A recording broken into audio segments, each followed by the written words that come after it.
San Jose Earthquakes versus Toronto FC, 10:30 p.m. Eastern Time, Wednesday, live on The Score with Dan Dunleavy. Now, Dan, San Jose, the defending league champions, won the Supporter Shield last year, comes into the match without a couple of strikers. Alan Gordon is going to be out, as well as Steven Lenhart, but they still have so much firepower, starting with a rookie in Adam John, and of course, a man named Chris Wondolowski who scored a few goals against Toronto. Well, the tough thing about Chris Wondolowski as far as a marking perspective is that he moves all over the pitch, from outside, inside, headers, volleys. He's just a hard-working player, as you well know, and Toronto C very aware of that. Adam John's a bit of the wild card because here's this rookie who's come in because of suspensions, and he's filled in very well and scored his third goal of the season in their last match against Montreal. And quite frankly, Montreal was outplayed by a long shot in that game, and Adam John had a lot to do with it. He had one volley off the crossbar, and Wondolowski had a follow-up attempt header that Perkins somehow kept out of the net for Montreal. So by all indications, if San Jose has found the rhythm up top with these two, even with the suspensions to Lenhart and Gordon, as you mentioned, Toronto's back line and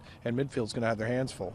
And speaking of that midfield, great distribution from another ex-TFC player in Sam Cronin, and he distributes the ball out wide to a couple of guys, Shea Salinas, as well as the speedy Marvin Chavez. They could be a handful for Toronto. Well, and you mentioned to me you like Chavez, and yeah, why wouldn't he be one of your favorite players in the game? He attacks, he's double-teamed, but he still finds a way to get through double teams a lot.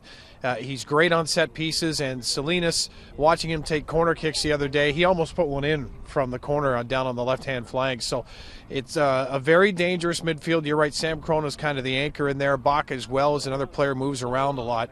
But when you look at their midfield and you look at those two guys up front and potentially the four guys they could have up front when they interchange players, looks like a very dangerous team Frank has.